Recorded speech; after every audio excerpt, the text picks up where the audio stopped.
Hello viewers, আসসালামু আলাইকুম। দেশ এবং দেশের বাইরে যে যেখান থেকে আমার এই ভিডিও দেখছেন, সবাইকে জানাই অভিনন্দন এবং শুভেচ্ছা। দর্শক, বন্দরনগরী চট্টগ্রাম থেকে সবাইকে স্বাগত জানাচ্ছি সমুদ্রকাব্য ফেসবুক পেজ এবং ইউটিউব চ্যানেলের প্রথম ভিডিওতে। আজকের ভিডিওতে চট্টগ্রামের পতেঙ্গা বহির্নোঙর থেকে জাহাজে জয়নিংয়ের অভিজ্ঞতা আপনাদের মাঝে তুলে ধরার চেষ্টা করব। আগ্রাবাদ শিপিং অফিস এবং ইমিগ্রেশনের সকল প্রক্রিয়া শেষ করে এই মুহূর্তে আমরা অবস্থান করছি কর্ণফুলী ওয়াটার বাস টার্মিনালে, এবং এখান থেকে স্পিড বোটের মাধ্যমে চট্টগ্রাম বহির্নোঙরে থাকা জাহাজে পৌঁছাতে হবে। আর এই কর্ণফুলী ওয়াটার বাস টার্মিনালে মুরিং করে রাখা আছে বাংলাদেশের সবচাইতে বিলাসবহুল ক্রুজ শিপ বে-1। এই ওয়াটার বাস টার্মিনাল থেকে ভ্রমণ বিলাসী যাত্রীগণ বে-1 ক্রুজ শিপের মাধ্যমে কক্সবাজার, সেন্ট মার্টিন এবং টেকনাফ ভ্রমণ করে থাকেন।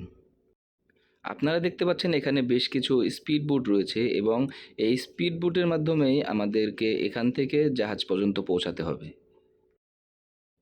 ইতিমধ্যে আমরা ওয়াটার বাস টার্মিনাল থেকে স্পিড বোটের মাধ্যমে জাহাজের উদ্দেশ্যে যাত্রা শুরু করে দিয়েছি।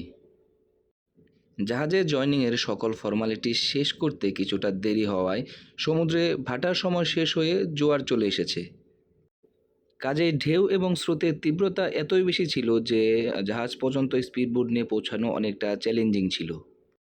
এবং ফাইনালি প্রায় ৪৫ মিনিট স্পিডবোট জার্নির পর আমরা চলে এসেছি আমাদের সেই কাঙ্ক্ষিত গন্তব্য, আমাদের জাহাজের কাছে। প্রিয় দর্শক, পানামা পতাকাবাহী উইনকা নামের এই চাইনিজ জাহাজটিতে আমরা এখন অনবোর্ড হব। এই জাহাজটি তৈরি হয়েছিল ১৯৯৪ সালে। বেশ পুরনো হয়ে যাওয়াতে জাহাজটি একটি পাকিস্তানি শিপ স্ক্র্যাপ কোম্পানির নিকট বিক্রি করে দেওয়া হয়েছে।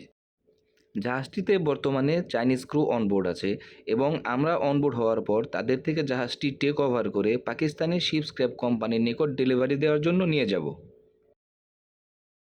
দর্শক, দেখতে পাচ্ছেন স্পিডবোট থেকে পাইলট ল্যাডারের মাধ্যমে আমাদের ক্রুরা একে একে জাহাজে অনবোর্ড হচ্ছে।